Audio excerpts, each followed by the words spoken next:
আসসালামু আলাইকুম। আশা করছি যে যার অবস্থান থেকে সুস্থ ভালো আছেন। আলহামদুলিল্লাহ আমরাও বেশ ভালো আছি। এই সবজিটাকে অনেকেই চেনেন, অনেকে আবার চেনেন না। অনেকেই খেয়েছেন, অনেকে আবার খাননি। এটাকে পুঁই শাকের বীজ বলে। শীতের দিকে এই বীজটা বেশি পাওয়া যায়, গরমকালে খুব একটা পাওয়া যায় না। সেদিন বাজারে গিয়েছিলাম, একদম ফ্রেশ এবং কচি বীজগুলো দেখে লোভ সামলাতে পারিনি, নিয়ে এসেছি। 120 টাকা কেজি ছিল, এখানে 250 গ্রাম বীজ নিয়ে এসেছি। বীজগুলোকে ঠিক মাঝখানে এইভাবে কেটে নেব, 2 ইঞ্চি পরিমাপ করে কেটে নিয়েছি। এটা আস্তেও রান্না করা যায় এবং এর থেকে ছোট ছোট করেও কেটে রান্না করা যায়। আমি এক হাতে ক্যামেরা করছি, তাই কাটতে কিছুটা অসুবিধা হচ্ছে। প্রত্যেকটা বীজ আমি এইভাবে কেটে নিব এবং পেছনের যে অংশ থাকে একটু, ওইটাকে আমি ফেলে দিব। শক্ত অংশ যদি থাকে সেটাকে ফেলে দিতে হয়। তো প্রত্যেকটা বীজকেই আমি ঠিক এইভাবে কেটে নিয়েছি। কেটে আবার এটাকে আমি ধুয়ে ঝরিয়ে রেখেছি। আমন্ত্রণ জানাচ্ছি দিলরুবার হেসেলে। অনুরোধ করব লাইক দিয়ে রেসিপিটি কন্টিনিউ করবেন। আশা করছি রেসিপিটি ভালো লাগবে। ধুয়ে ঝরিয়ে রাখার জন্য বীজে কোনো পানি নেই। এই বীজটা আমি চিংড়ি মাছ দিয়ে রান্না করব।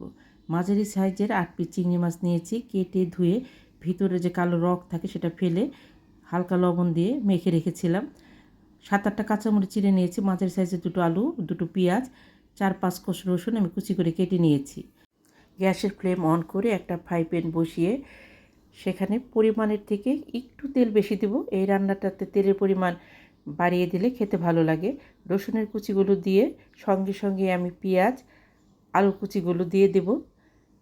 5-7 সেকেন্ডের মতো এটাকে আমি নেড়ে চেড়ে নেব। খুব একটা বেশিক্ষণ আমি ভাজবো না।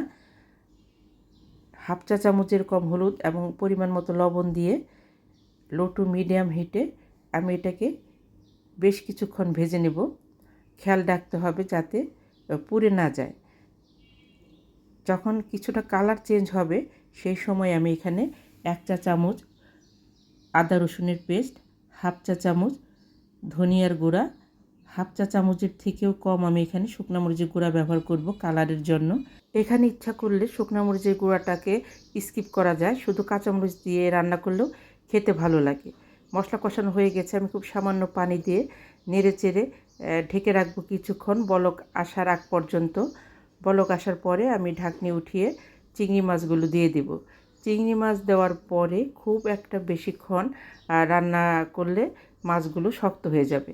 আমি এখানে নেড়ে চেড়ে ঢেকে রাখবো। আবার ঢাকনি উঠিয়ে আমি ভালোভাবে নেড়ে চেড়ে দেখবো আমার আলুটা সেদ্ধ হয়েছে কি না। আমার আলুটা কিন্তু মোটামুটি প্রায় সেদ্ধ হয়ে গেছে। আমি এখন এখানে পুঁই শাকের বীজগুলো দিয়ে দেব। পুঁই শাকের বীজ দেওয়ার পরে আমি নাড়বো না, ঢেকে দেব। 2-3 মিনিট ঢেকে রাখলে বীজগুলো নরম হয়ে যাবে। তারপর আমি ঢাকনিটা উঠিয়ে নেড়ে দেব। দেশ দেশের বাইরে দূর দূরান্ত থেকে যে সকল দাদা দিদি ভাই বোন বন্ধু, সেই সাথে আমার সাধারণ দর্শক বন্ধু যারা আছেন, আমার রেসিপিগুলো দেখে অনেক সুন্দর সুন্দর কমেন্ট করছেন, আমি তাদের প্রতি ভীষণভাবে কৃতজ্ঞ। প্লিজ এভাবেই পাশে থাকবেন। 1.5 কাপের মতো উষ্ণ গরম পানি দেব। পানিটা দেখে শুনে বুঝে দিতে হবে। সেদ্ধ হতে যে পরিমাণ পানি লাগবে বা আমি যতটুকু গ্রেভি রাখবো সেই আন্দাজে পানি দিতে হবে। এটা কিন্তু ঝোল ঝোল খেতে ভালো লাগে না, একটু চড়চড়া হলে খেতে ভালো লাগে বা গা মাখা মাখা হলে। কাঁচামরিচ দিয়ে ঢেকে রাখবো 3-4 মিনিটের মতো। 3-4 মিনিট পরে আমি ফিরে এলাম। আমার রান্নাটা কিন্তু একদম শেষ।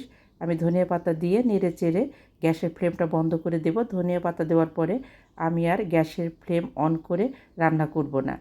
আমার যে সকল বন্ধুরা দিলরুবার হেসেলকে সাবস্ক্রাইব করে পাশে আছেন তাদেরকে অসংখ্য ধন্যবাদ। আর যে সকল বন্ধুরা আমার রেসিপিগুলো দেখছেন এখনও সাবস্ক্রাইব করেননি, প্লিজ দেখতে দেখতে সাবস্ক্রাইব করে দিবেন।